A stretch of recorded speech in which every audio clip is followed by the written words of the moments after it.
Hello friends, मागील लेक्चरमध्ये आपण कंटिन्युटीशी रिलेटेड काही ऑब्जेक्टिव्ह क्वेश्चन्स बघितलेले आहेत. त्याचबरोबर आपण लिमिट्स मधले पण काही एक्झाम्पल्स म्हणजे जे जेडब्ल्यू मेन्सला विचारलेले आहेत ते ऑब्जेक्टिव्ह बघितलेले आहेत. लिमिट कंटिन्युटीचे जेडब्ल्यू मेन्सच्या सारखेच त्याला विचारले जाण्यासारखे काही क्वेश्चन्स आपण बघितलेले आहेत, लक्षात घ्या. तर मग लिमिट कंटिन्युटी झाल्यानंतर त्यालाच रिलेटेड एक टॉपिक, पुढचा टॉपिक, अतिशय महत्वाचा टॉपिक आज आपण स्टार्ट करतोय. दॅट इज अ डिफरन्शिएशन किंवा यालाच आपण डेरिव्हेटिव्ह सुद्धा म्हणतोय. तर बघा, डेरिव्हेटिव्ह हा जो टॉपिक आहे तो कॅल्क्युलस मधला अतिशय महत्वाचा टॉपिक आहे.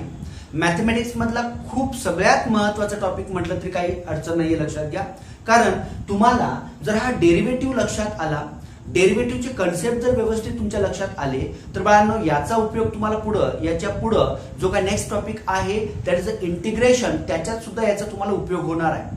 कारण लक्षात घ्या, डेरिव्हेटिव्ह इंटिग्रेशन हे जे दोन ऑपरेशन्स आहेत they are reverse process of each other. म्हणजे ते एकमेकांची काय रिव्हर्स प्रोसेस आहे. म्हणजे थोडक्यात काय, जर एखाद्या फंक्शनचा डेरिव्हेटिव्ह तुम्हाला माहित असेल तर त्या माहित असलेल्या फंक्शनवरून तुम्ही त्याचं इंटिग्रेशन सांगू शकताय. Means derivative and integration they are the reverse process of each other, लक्षात घ्या.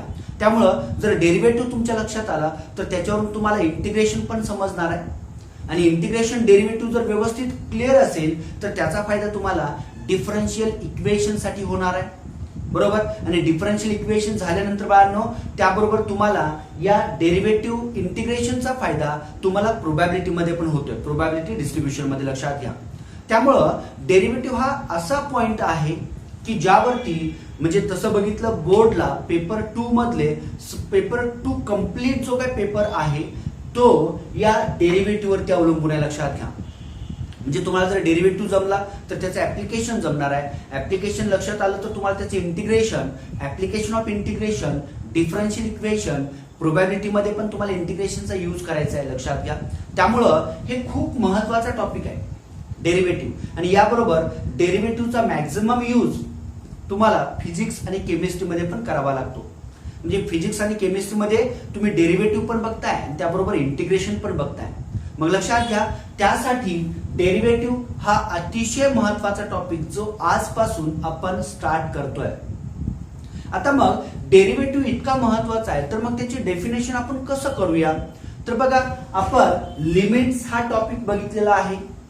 म्हणजे आपण एखाद्या फंक्शनचं लिमिट एक्झिस्ट होतं कधी म्हणतोय, जेव्हा limit x tends to a of that f of x, ज्या फंक्शनचं आपल्याला लिमिट घ्यायचं आहे, जर त्याची व्हॅल्यू फायनाईट येत असेल तर आणि तरच आपण त्या फंक्शनचं लिमिट एक्झिस्ट होतं असं म्हणतोय. त्याबरोबर आपण लिमिटमध्ये लेफ्ट हँड लिमिट पण बघितलेलं आहे, राईट हँड लिमिट पण बघितलेलं आहे, बरोबर ना. आणि त्यानंतर मग पुढे आपण गेलो, स्टँडर्ड फॉर्म्युले आपण बघितलेले आहेत लिमिट्स मधले. त्याच्यानंतर कंटिन्युटी आपण बघितलं. एखादं फंक्शन आपण कंटिन्युअस आहे असं कधी म्हणतोय बघा, जेव्हा त्या फंक्शनचं limit at that particular point exist व्हायला पाहिजे. त्या फंक्शनचं left hand limit, right hand limit at that point काय व्हायला पाहिजे, सेम यायला पाहिजे, बरोबर ना. हे जेव्हा होईल तेव्हा आपण ते फंक्शन काय म्हणतोय, कंटिन्युअस आहे. आता मग इथं आपल्याला डेरिव्हेटिव्ह साठी पण लिमिट्सचाच यूज करायचा आहे. त्याचा यूज करूनच आपण डेरिव्हेटिव्ह म्हणजे एखाद्या फंक्शनचं डेरिव्हेटिव्ह घ्यायचा म्हणजे काय हे आपण बघणार आहोत. तर बघा, मग इथं मी काय म्हणतोय, y is equals to f of x हे तुम्हाला दिलेलं फंक्शन असणार आहे. आता y is equals to f of x is a given real valued function suppose, बरोबर ना. आता हे जर फंक्शन तुम्हाला दिलेलं असेल तर मग तुम्हाला बघा, या फंक्शनचा जो डोमेन आहे त्या डोमेन मधलेच मी दोन पॉइंट्स घेतो, ए आणि ए प्लस एच. ए आणि ए प्लस एच हे जे दोन पॉइंट्स आहेत ते या फंक्शनच्या डोमेन मधले पॉइंट्स आहेत. आणि जर limit h tends to 0 f of a plus h minus f of a divide by h हे लिमिट जर एक्झिस्ट झालं, बघा मी काय म्हणतोय, y equals to f of x हे तुम्हाला दिलेलं फंक्शन आहे.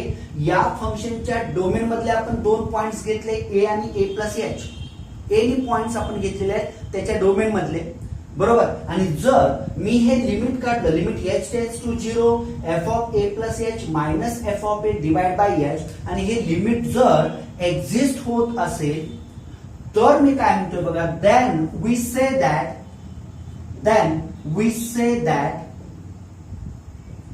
Derivative of f of x exist at x is equals to a, where this a lies in its domain. म्हणजे बघा, जर हे लिमिट एक्झिस्ट होत असेल, आता लिमिट एक्झिस्ट होणं म्हणजे आपल्याला माहिती आहे ना, आपण लिमिट कंटिन्युटी मध्ये बघितलंय, एखाद्या फंक्शनचं लिमिट एक्झिस्ट होतं म्हणजे काय, that limit is a finite. ते लिमिट कसं असलं पाहिजे, फायनाइट असलं पाहिजे.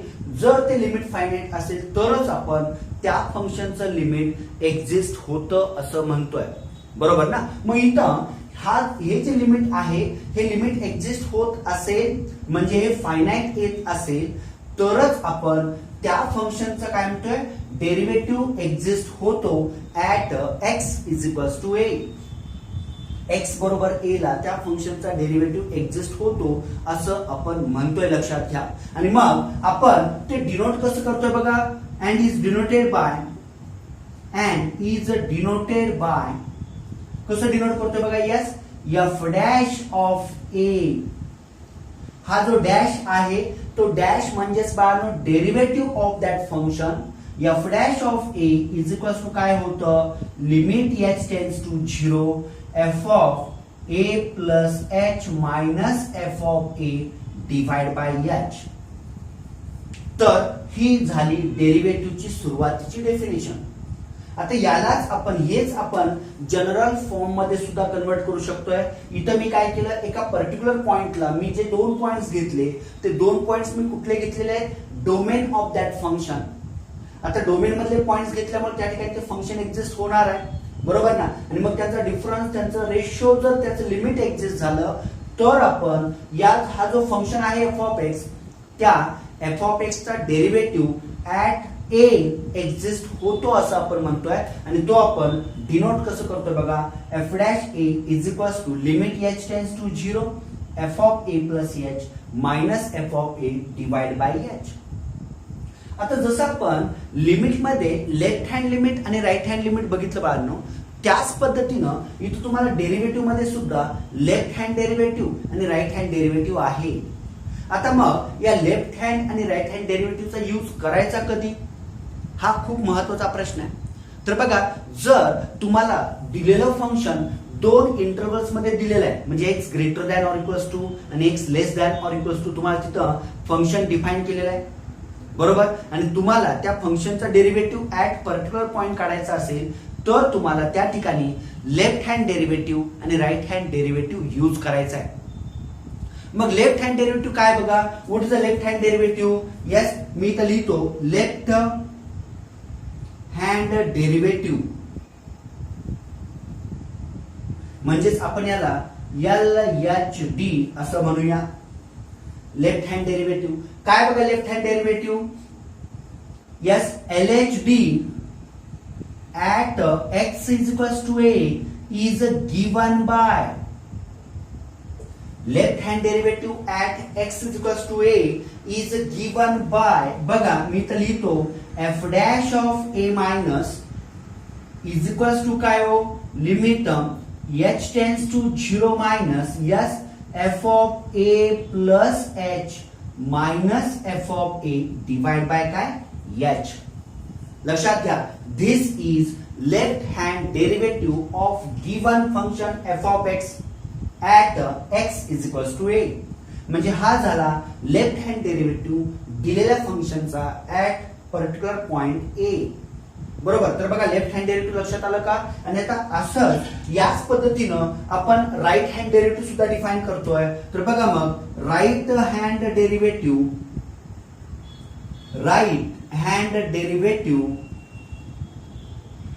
डेरिव्हेटिव्ह म्हणजेच काय बघा, हे आपण RHD असं म्हणतोय.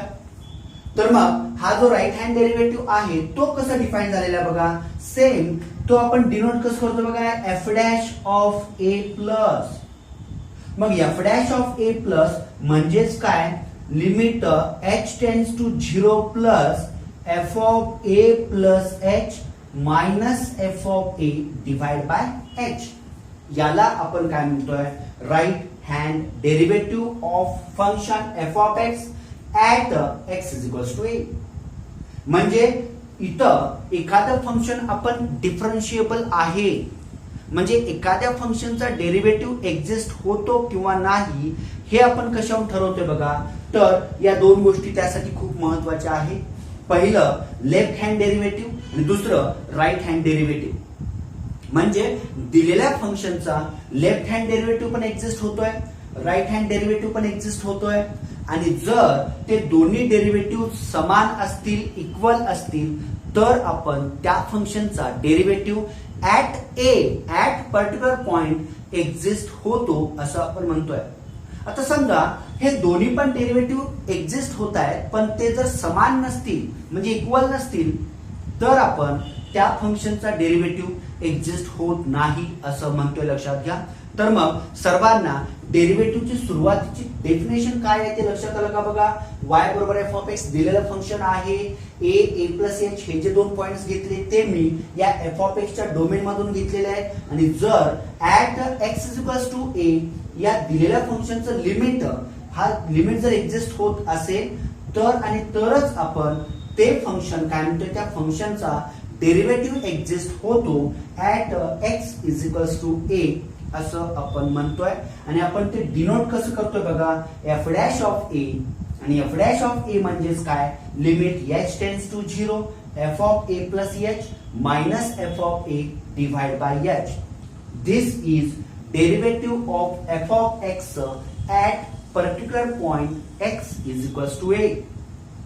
आता त्याच्यानंतर मग आपण बघितलं ते लेफ्ट हँड डेरिव्हेटिव्ह. आता लेफ्ट हँड डेरिव्हेटिव्ह तुम्हाला माहित आहे, लेफ्ट हँड लिमिट आपण फाइंड आउट करताना एक्स लेस दॅन ए म्हणतोय, right hand limit x greater than a म्हणतोय. बाळांनो इथं सुद्धा तुम्हाला जेव्हा तुम्ही लेफ्ट हँड लिमिटचा विचार करताय तेव्हा या ठिकाणी सुद्धा काय असणार आहे, एक्स लेस दॅन एच असणार आहे.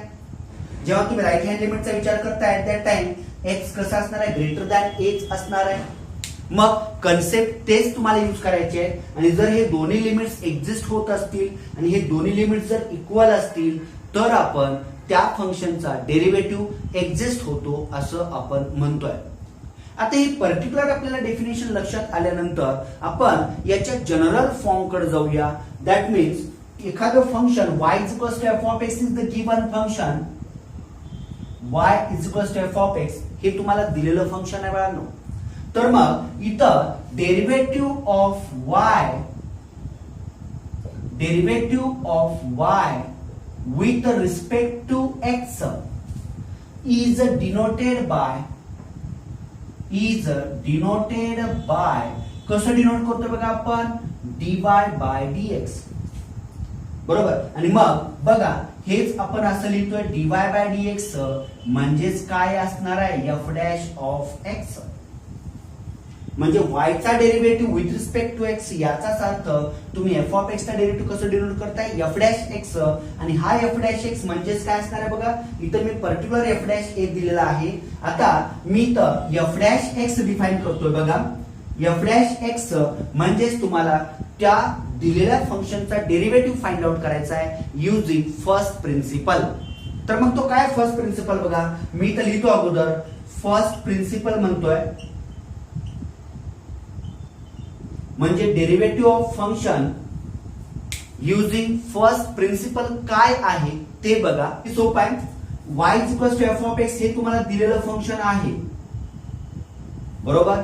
आणि जर बघा dy by dx is equals to limit h tends to 0 f of x plus h minus f of x divide by h.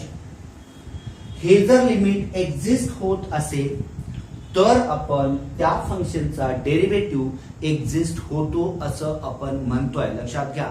तर यालाच आपण फर्स्ट प्रिन्सिपल असं म्हणतोय. Limit h tends to 0 f of x plus h minus f of x divide by h. बाळांनो तेच तर आपण या ठिकाणी यूज केलं ना. म्हणजे तिथं आपण जनरल फॉर्म लिहितोय, इथं मी तुम्हाला पर्टिक्युलर त्या पॉइंटला हे लिमिट जे एक्झिस्ट होतं, हे लिमिट म्हणजेच काय, यालाच आपण फर्स्ट प्रिन्सिपल असं म्हणतोय. आणि बघा या फर्स्ट प्रिन्सिपलचा यूज कशासाठी करायचा आहे, तर जे काही डेरिव्हेटिव्हचे स्टँडर्ड फॉर्म्युले आहेत, रिझल्ट आहेत, ते रिझल्ट येण्यासाठी आपण या फर्स्ट प्रिन्सिपलचा यूज केलेला आहे. म्हणजे जसं समजा मला कॉन्स्टंटचा डेरिव्हेटिव्ह फाइंड आउट करायचा आहे, आपल्याला फॉर्म्युला माहित आहे, पण तो फॉर्म्युला कसा आला ते फर्स्ट प्रिन्सिपलच्या साह्याने आपल्याला फाइंड आउट करायचा आहे. म्हणजे कॉन्स्टंटचा डेरिव्हेटिव्ह झिरोच का, एक्सचा डेरिव्हेटिव्ह वनच का, एक्स स्क्वेअरचा डेरिव्हेटिव्ह 2x का, रूट एक्सचा डेरिव्हेटिव्ह 1/2 रूट एक्सच का, साइन एक्सचा डेरिव्हेटिव्ह कॉस एक्सच का आहे, या सगळ्यांची उत्तरं तुम्हाला या फर्स्ट प्रिन्सिपलच्या साह्याने मिळणार आहेत, लक्षात घ्या. तर मग आपण या फर्स्ट प्रिन्सिपलच्या साह्याने derivative of standard function find out करणार आहोत. पण त्याच्या अगोदर बाळांनो मला सांगा, तुम्हा सर्वांना डेरिव्हेटिव्ह हा कन्सेप्ट व्यवस्थित लक्षात आलाय का बघा. खरं तर मी तुम्हाला सांगतो, डेरिव्हेटिव्हचा संदर्भ आपण बघा, इथं हा dy/dx जो आहे ना, हा dy म्हणजेच काय, चेंज अलॉंग y आणि किंवा चेंज इन y, आणि dx म्हणजेच काय, चेंज इन x, बरोबर ना. आता हे आपण लेबनिझ नोटेशन्स मध्ये बघणार आहोत. आता हे सर्वांना जर लक्षात आलं असेल तर याच्या पुढे आपण बघूया लेबनिझ नोटेशन फॉर डेरिव्हेटिव्ह. बघा लेबनिझ नोटेशन्स आपल्याला बघायचे. तर लेबनिझ नोटेशन मध्ये काय आहे, y is equals to f of x is the given function. y is equals to f of x is the given function. आता यामध्ये delta x, this is what small change in x, आणि हा जो delta y आहे, this is also small change in y corresponding to the small change in x. This is what small change in y corresponding to small change in x, बरोबर ना. तर मग मी काय करतो बघा, y बरोबर एफ ऑफ एक्स दिलेलं function, delta x small change x मधला आहे, डेल्टा वाय स्मॉल चेंज म्हणजे करस्पॉन्डिंग स्मॉल चेंज आहे वाय मधला, बरोबर. तर मग इथं आपण काय करूया, y plus delta y is equals to f of x plus काय झालं, डेल्टा एक्स मी या ठिकाणी घेतलेलं आहे. म्हणजे दोन्ही बाजूला मी काय केलं, त्यांचे जे स्मॉल चेंज आहेत त्या पर्टिक्युलर व्हेरिएबल्स मध्ये आपण ऍड केले. आता मग याच्यानंतर व्यवस्थित बघा, इथे मी काय करतो, delta y is equals to हा वाय मी ट्रान्सफर करतो राईट साइडला, म्हणजेच काय येणार बघा, f of x plus delta x minus किती बघा वाय. आता आपल्याला माहित आहे y म्हणजेच काय आहे, एफ ऑफ एक्स. मग इथं मी लिहितो delta y is equals to f of x plus delta x minus किती आलं, एफ ऑफ एक्स. आता इथं काय करूया, divide both side by delta x and taking limit as delta x tends to 0. म्हणजे इथं आपण काय करतो बघा, या दोन्ही बाजूला डेल्टा एक्स ने डिवाइड करूया, आणि डेल्टा एक्स ने डिवाइड केल्यानंतर आपल्याला limit delta x tends to 0 घ्यायचं आहे दोन्ही बाजूचं. जर मग दोन्ही बाजूला जर आपण डिवाइड केलं तर काय येतं बघा, यस इथं काय काय होणार आहे, limit delta x tends to 0 delta y by delta x आणि इज इक्वल्स टू बघा इथं limit delta x tends to 0 f of x plus delta x minus f of x divide by काय आलं, डेल्टा एक्स. लक्षात घ्या, this is Leibniz notation of derivative. तर हे आहे डेरिव्हेटिव्हचं लेबनिझ नोटेशन, बरोबर. आणि मग इथं आपण काय करतोय, limit delta x tends to 0 delta y by delta x, म्हणजेच मी त्याला काय म्हणतोय, dy by dx. Limit delta x tends to 0 delta y by delta x is nothing but that is dy by dx is equals to इथं काय येतं बघा, limit delta x tends to 0 yes f of x plus delta x minus f of x divide by किती आलं, delta x. आता हा जो delta x आहे तो काय आहे, that is a small change.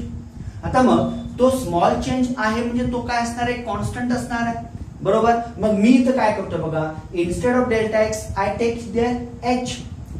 त्या ठिकाणी आपण काय करूया, एच घेऊया, म्हणजे डेल्टा एक्सच्या ऐवजी मी त्या ठिकाणी काय पुट करतोय, एच पुट करतोय.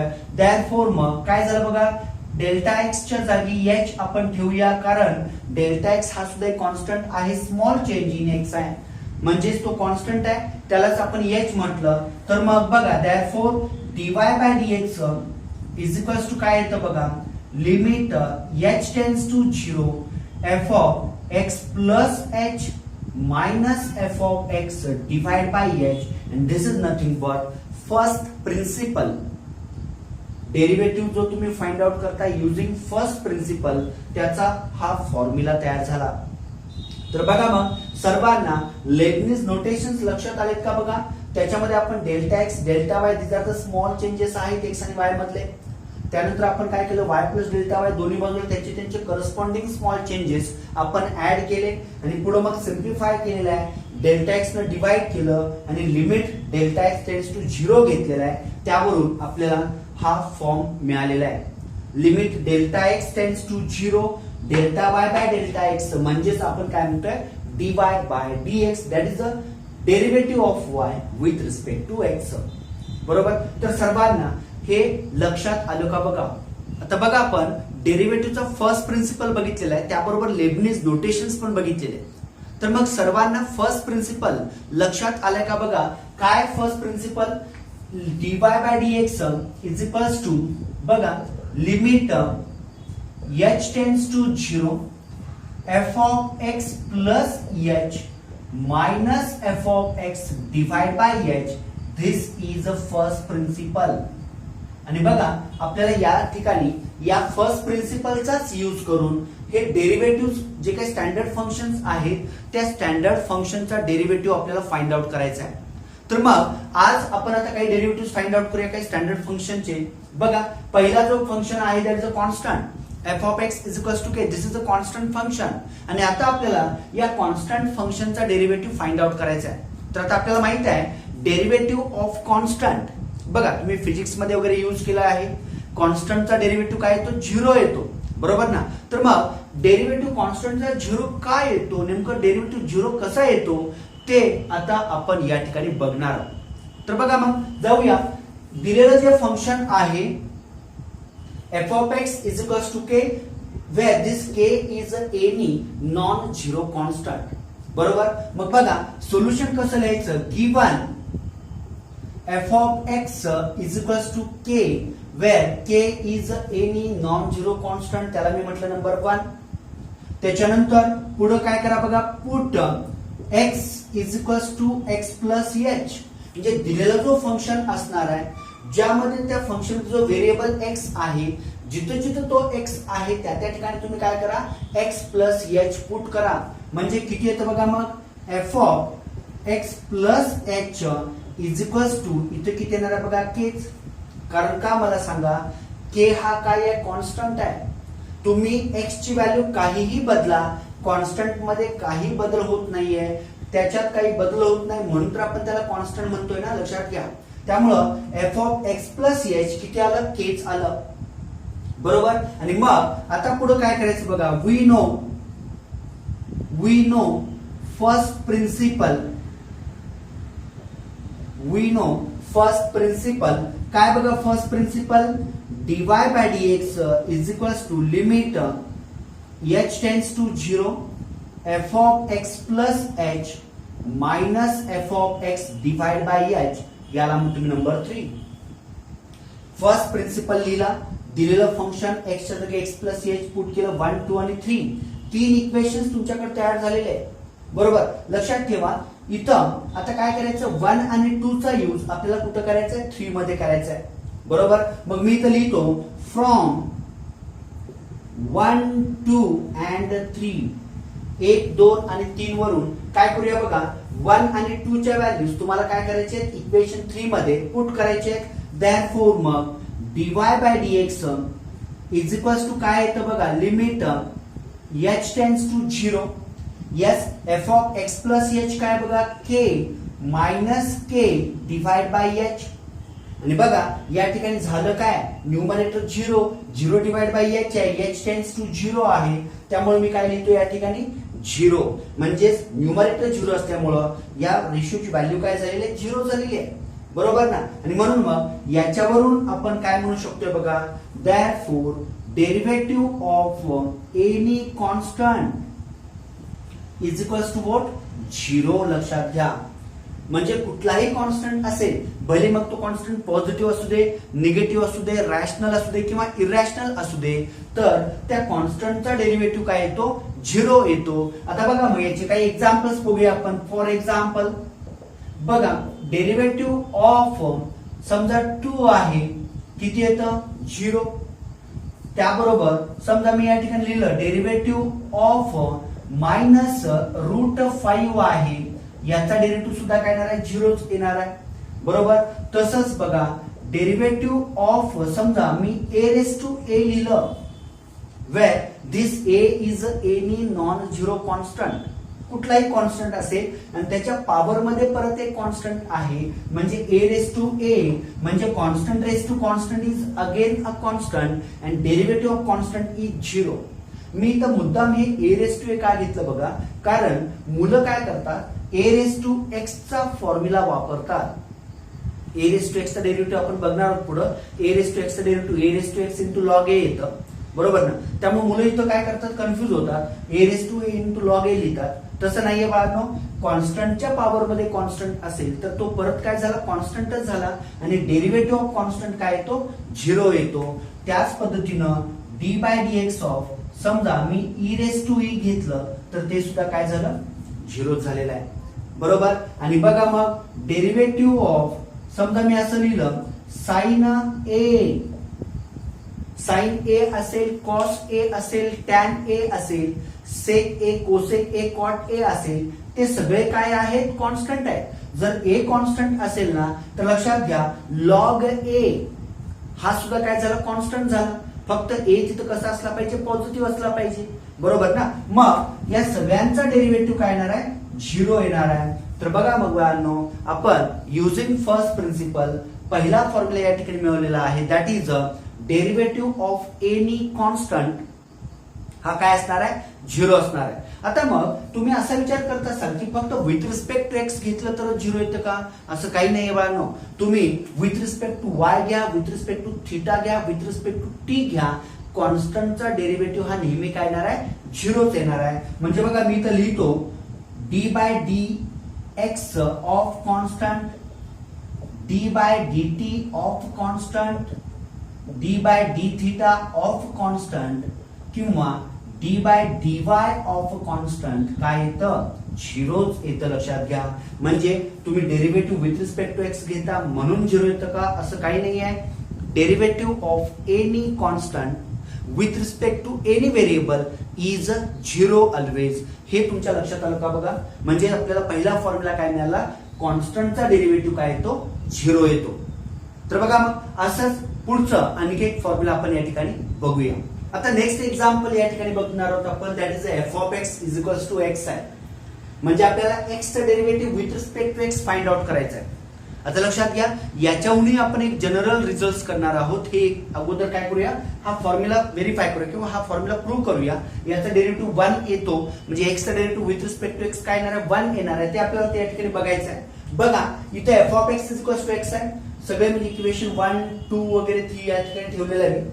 म्हणजे तुम्हाला लक्षात येईल इथं तेच आहे, फक्त तुम्हाला फंक्शन्स बदलायचं आहे.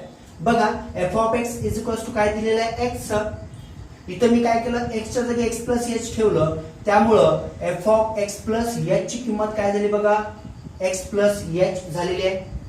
मग पुढं वी नो फर्स्ट प्रिन्सिपल, आपल्याला फर्स्ट प्रिन्सिपल माहित आहे काय बघा, dy/dx is equals to limit h tends to 0 f of x plus h minus f of x divide by h, त्याला मी 3 म्हटलं.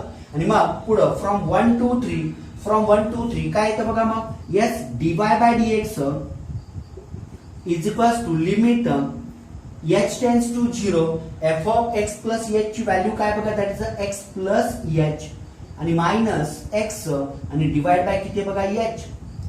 बरोबर. आणि मग आता जर हे लिमिट आपण सिम्प्लिफाय केलं, बघा काय होतं, x x get cancel, so what remains limit h tends to 0 h divide by h आणि h कॅन्सल झाला, म्हणजेच राहिलं काय 1 आणि 1 हा कॉन्स्टंट आहे आणि 1 वरती लिमिट h टेन्स टू 0 चा काही परिणाम होणार नाही. म्हणजे मग याच्यावरून तुम्हाला काय फॉर्म्युला मिळाला बघा, yes d by d x of x is equals to what 1. म्हणजे लक्षात ठेवा derivative of any variable with respect to same variable is 1 always. कोणत्याही व्हेरिएबलचा derivative with respect to same variable, तोच व्हेरिएबल जर आपण घेतला तर तो डेरिव्हेटिव्ह किती येणार आहे 1 येणार आहे, लक्षात घ्या. मग याच्यावरून आपण इन जनरल असं लिहू शकतोय, in general d by d x of x d by d y of y, त्याचबरोबर d by d theta of theta, d by d z of z, d by d t of t is equals to काय येणार आहे 1. म्हणजे याच्यावरून एक तुम्हाला general concept लक्षात आला की कुठलाही व्हेरिएबल असेल त्याचा derivative with respect to same variable काय येतो 1 येतो, लक्षात घ्या. तर बघा मग आज आपण डेरिव्हेटिव्ह म्हणजे काय बघितलेलं आहे, लेबनिझ नोटेशन्स बघितलेले आहेत, फर्स्ट प्रिन्सिपल आपण बघितलेला आहे आणि युजिंग फर्स्ट प्रिन्सिपल आपण इथे 2 एक्झाम्पल सॉल्व्ह केलेले आहेत. म्हणजे पहिला डेरिव्हेटिव्ह ऑफ कॉन्स्टंट 0 आणि दुसरा आहे derivative of x with respect to x किती येतं 1 येतं. तर बघा मग हे 2 फॉर्म्युले जर तुमच्या लक्षात आले असतील तर याच पद्धतीनं नेक्स्ट लेक्चरला आपण पुढचे भरपूर फॉर्म्युले आहेत तर ते सगळे फॉर्म्युले आपण नेक्स्ट लेक्चरला डिस्कस करणार आहोत.